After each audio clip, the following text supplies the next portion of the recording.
Shalom saudara, puji Tuhan. Saya berdoa setiap saudara ya dimanapun berada, sukacita, damai sejahtera, pemeliharaan, penyertaan dan perkenanan Tuhan terus menyertai, terus memimpin, terus melindungi, melingkupi saudara dengan keluarga besar saudara. Amin. Mari saja kita berdoa dulu. Bapa di dalam surga, kami bersyukur Tuhan. Kami tahu bahwa Engkaulah Allah yang hidup. Kami percaya dengan iman kami bahwa Engkau hidup, Engkau ada, Engkau menyertai kami Tuhan. Ini hidup kami, tubuh jiwa roh kami serahkan ke dalam tangan-Mu. Bapak, kalau pagi hari ini kami ingin duduk diam mendengarkan firman-Mu Tuhan, berikan kami hikmat, berikan kami pengetahuan, akal budi, roh takut akan Tuhan untuk menyertai langkah hidup kami. Bapa, terangi jalan kami dan berkati kami sepanjang hari ini. Pegang erat tangan kami, tuntun langkah kami. Terima kasih Tuhan buat kebajikan kemurahan-Mu. Kami bersyukur, kami berdoa di dalam nama Tuhan Yesus. Katakan amin. Saudara, saya bacakan hikmat hari ini diambil daripada Amsal hari Senin tanggal 22 Juni, diambil daripada Amsal 17 ayat 22. Ayat yang sangat populer sekali, saudara. Hati yang gembira adalah obat yang manjur, tetapi semangat yang patah mengeringkan tulang. Ya, ayat ini bahkan sering dipakai juga oleh orang-orang dunia yang tidak mengenal dan tidak mengakui Yesus sebagai Tuhan. Ya, umumnya mereka mengambil ya dari firman Tuhan seperti yang populer juga disebutkan, habis gelap terbitlah terang, ya itu juga dari firman Tuhan. Banyak ayat-ayat daripada firman Tuhan dipakai oleh orang-orang dunia untuk sebenarnya untuk memotivasi hidup mereka dan memotivasi orang lain, atau untuk mendapatkan keuntungan semata. Ya, tapi saya percaya, saudara juga percaya bahwa firman Tuhan ketika dipakai, digunakan oleh orang yang tidak mengenal Tuhan sekalipun, ya firman itu akan bekerja, firman itu akan membukakan hati, ya satu kali waktu mereka akan mengenal Tuhan. Amin. Ya, hati yang gembira adalah obat yang manjur. Ya, sukacita dan kedamaian batin itu bukan sekedar emosi yang menyenangkan, ya, tetapi memiliki dampak menyembuhkan dan menjaga kesehatan tubuh. Ya. Ketika hati seseorang gembira, maka secara sains ya itu tubuh melepaskan hormon, dan tertawa itu melepaskan hormon endorfin ya, yang menurunkan stres dan memperkuat sistem imun. Ya, yang penting jangan tertawa-tertawa sendiri ya saudara, itu dikatakan agak-agak miring sedikit ya. Yang penting kalau ketika kita nah, saya kok tiba-tiba diingatkan tentang komunitas ya. Temukan komunitas yang membangun hidup saudara ya. Di dalam komunitas itu saudara akan mengalami pertumbuhan jiwa, mengalami pertumbuhan ya. Maka di dalam komunitas yang sehat itu ya, hati yang gembira ini akan terbangun di dalam kehidupan saudara ya. Saya juga salah satu produk yang bertumbuh di dalam komunitas ya. Jauhi hidup sendiri ya. Saya juga termasuk orang yang sebenarnya ketika saya berkeluarga, saya itu termasuk orang yang introvert ya. Saya cenderung menjauhi pergaulan ya. Saya lebih cenderung hidup untuk diri sendiri dan keluarga ya. Kita banyak memikirkan anak istri, bagaimana membesarkan mereka, anak-anak Ya, bagaimana menghidupi keluarga, kebutuhan-kebutuhannya, betul nggak saudara? Itu membuat kita itu menjadi introvert. Pada dulunya waktu saya masih bekerja di perusahaan, saya adalah seorang ekstrovert. Ya, karena saya bekerja di dunia sales, ya, yang mengharuskan saya, mewajibkan saya untuk membangun hubungan, ketemu orang, ya, menawarkan produk, ya, saudara. Itu memaksa saya untuk menjadi seorang ekstrovert.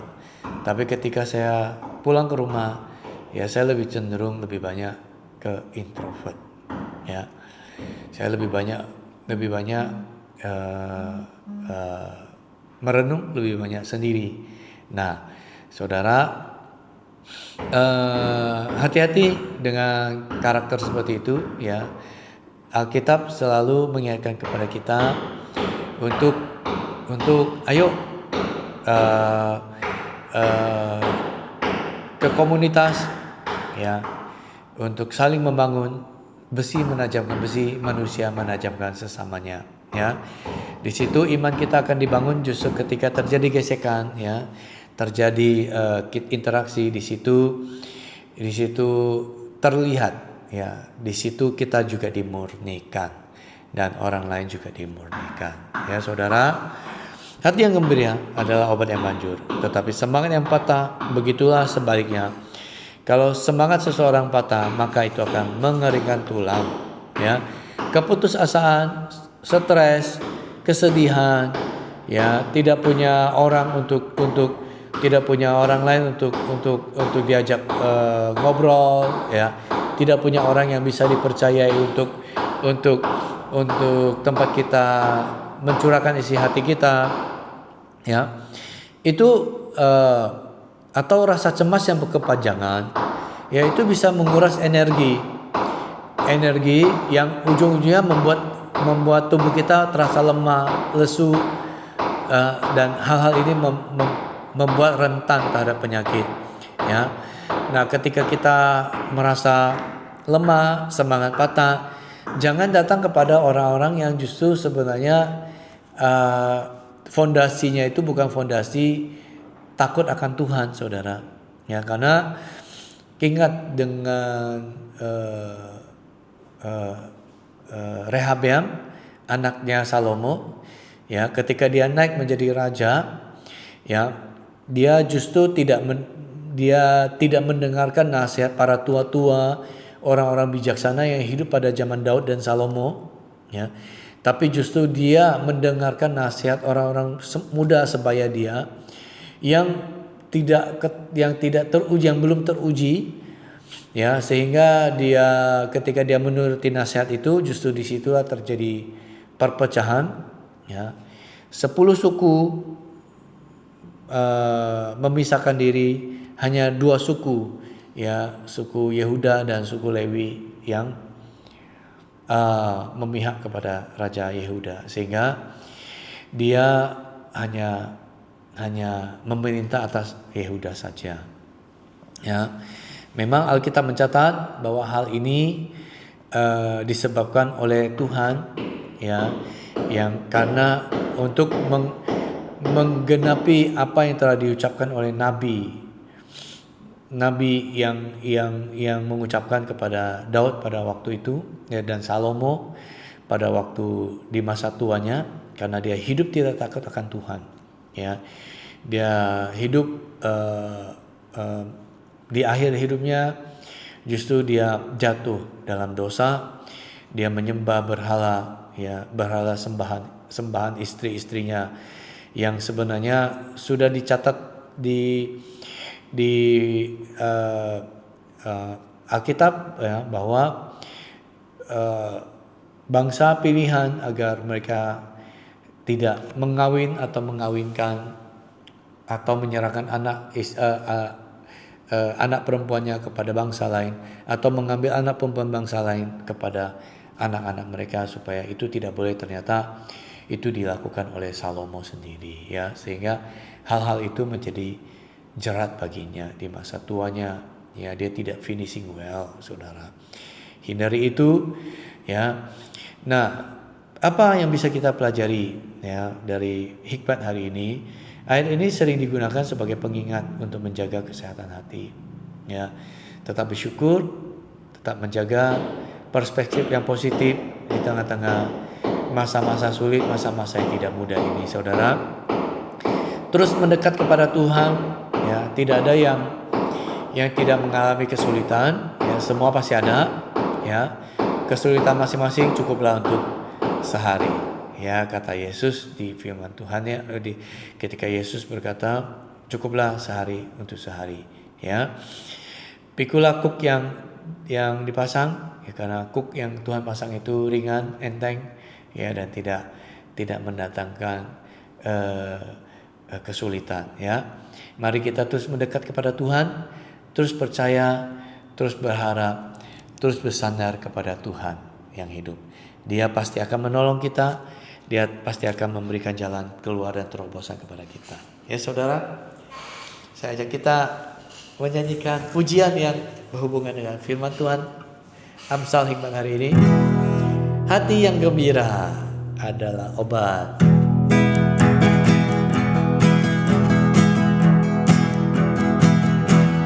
Hati yang gembira adalah obat, seperti obat hati yang senang, tapi semangat yang patah keringkan tulang. Hati yang gembira Tuhan senang. Hati yang gembira adalah obat, seperti obat hati yang senang, tapi semangat yang patah keringkan tulang. Hati yang gembira Tuhan senang. Sekali lagi saudara, hati yang gembira adalah obat, seperti obat hati yang senang, tapi semangat yang patah keringkan tulang. Hati yang gembira Tuhan senang. Amin saudara. Oh, betapa indahnya sungguh Tuhan, hati yang gembira adalah obat. Saudara, ketika kita susah hati, datanglah mendekat kepada Tuhan. Pujilah Dia.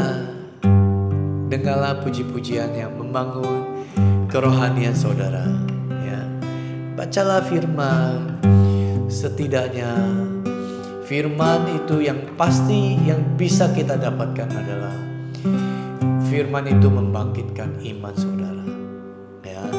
Saudara bisa melihat betapa banyak mujizat, betapa banyak hal yang Tuhan kerjakan di masa yang lampau, tapi firman ini relevan sampai hari ini, dan saya juga percaya sampai masa-masa yang akan datang, sampai Tuhan datang kembali. Firman Tuhan tetap ada, firman Tuhan tetap hidup walaupun langit dan bumi ini telah berlalu, ya saudara. Karena firman itu adalah Tuhan sendiri. Ada amin? Bila kau rasa gelisah di hatimu, bila kelam kabut tak menentu hidupmu, ingat masih ada suara penolong bagimu. Yesus tak pernah jauh darimu. Bila coba menggodai hatimu, bila sengsara menimpa keadaanmu,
gelisah di hatiku, ketika kelam Kamu tak menentu di hidupku, ketika aku melihat seakan tiada harapan.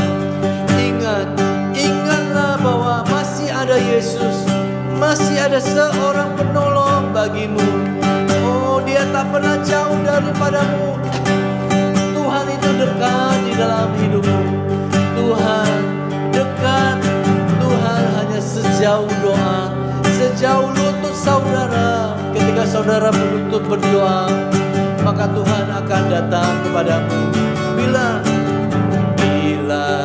cobaan menggodai hatimu, bila sengsara menimpa keadaanmu,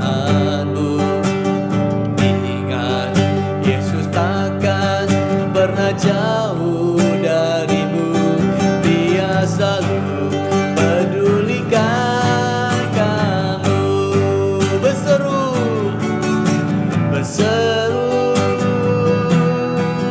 dan memanggil namanya, berdoa Dia akan segera menghampiri dirimu. Percaya Yesus tak jauh darimu. Dia hanya sejauh doa. Berseru dan memanggil namanya, berdoa Dia akan segera menghampiri dirimu. Percaya Yesus tak jauh darimu. Dia hanya sejauh doa. Sekali lagi saudara, katakan dengan lembut. Berseru dan memanggil namanya, panggil Yesus. Berdoa Dia akan segera menghampiri dirimu. Percaya Yesus tak jauh darimu. Dia hanya sejauh doa. Dia hanya sejauh doa. Yesus hanya sejauh doa.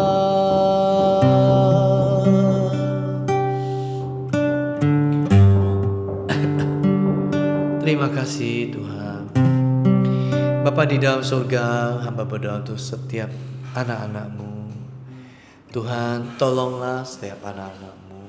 Hamba berdoa, hamba meteraikan roh takut akan Tuhan, hati dan lutut yang berdoa dimateraikan bagi saudara. Saudara akan dibawa naik, bukan turun. Hidup saudara akan dibawa menjadi kepala, bukan ekor. Terima dengan iman saudara dan katakan amin. Bye bye. God bless.